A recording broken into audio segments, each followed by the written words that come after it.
Au moins 11 personnes ont été tuées, dont 5 enfants, samedi lors d'une frappe russe ayant visé la ville de Pokrovsk et ses alentours, dans l'est de l'Ukraine. Nouvelle attaque meurtrière en pleine escalade des bombardements. Les frappes au bilan particulièrement lourd se sont multipliées depuis fin décembre en Ukraine et en Russie, signe d'une montée de la violence alors que le conflit dure depuis 2 ans. Avec un front globalement figé, les Russes ont frappé la région avec des missiles S-300, tuant 11 personnes et en blessant 8 autres, essentiellement à Pokrovsk et Rivne, ville située dans son agglomération, a indiqué sur Telegram Vadim Filashkin, gouverneur de la région de Donetsk. Photo émanant du compte officiel Telegram du gouverneur de la région de Donetsk Vadim Filashkin, le 6 janvier 2024, montrant des secouristes sur les lieux d'une frappe de missiles à Pokrovsk, dans l'est de l'Ukraine. Il a diffusé des photographies montrant des secouristes s'affairant autour de débris. Selon lui, la frappe a endommagé 6 maisons à Pokrovsk et une à Rivne, dans laquelle se trouvait une famille de 6 personnes. Selon les services de secours, 6 personnes, dont 2 enfants, pourraient se trouver sous les décombres de 2 bâtiments touchés. Les Russes ont simplement frappé des immeubles résidentiels ordinaires. Des maisons privées, a dénoncé le président Volodymyr Zelensky, assurant qu'aucune frappe russe ne restera sans conséquence au point.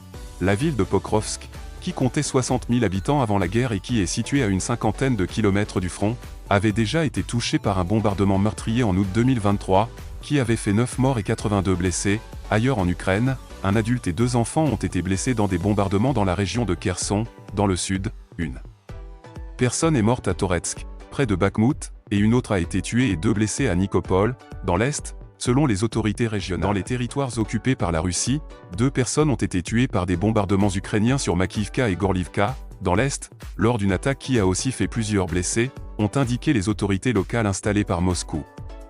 La Russie a aussi affirmé avoir abattu 4 missiles ukrainiens visant la Crimée, péninsule annexée en 2014 et régulièrement visée par des frappes des forces de Kiev.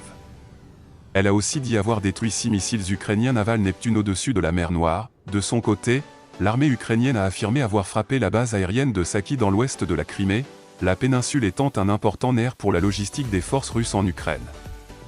Les frappes se multiplient de part et d'autre ces derniers jours, la Russie ayant notamment massivement bombardé des villes ukrainiennes à 2 reprises, vendredi 29 décembre, 55 morts, et mardi, 6 morts.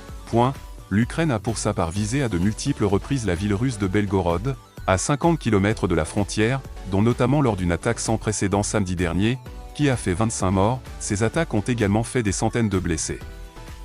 À Belgorod, face au risque de bombardements ukrainiens, les autorités ont annulé la célébration nocturne du Noël orthodoxe, après avoir déjà prolongé les vacances scolaires jusqu'au 19 janvier et proposé aux habitants de cette ville de 300 000 âmes d'évacuer.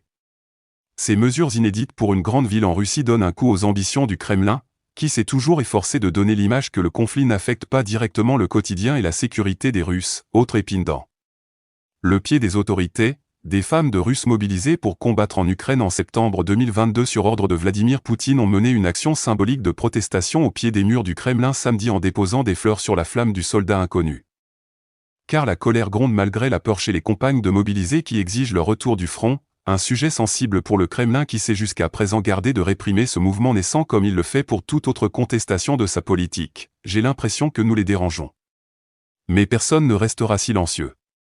Nous sortirons tous les jours, tous les samedis, nous déposerons des fleurs pour attirer l'attention sur leur situation, a expliqué à l'AFP Paulina, mère d'un enfant d'1 an. À un moment donné, il sera impossible de nous ignorer, a-t-elle ajouté, disant vouloir retrouver, son mari, le père de, son enfant.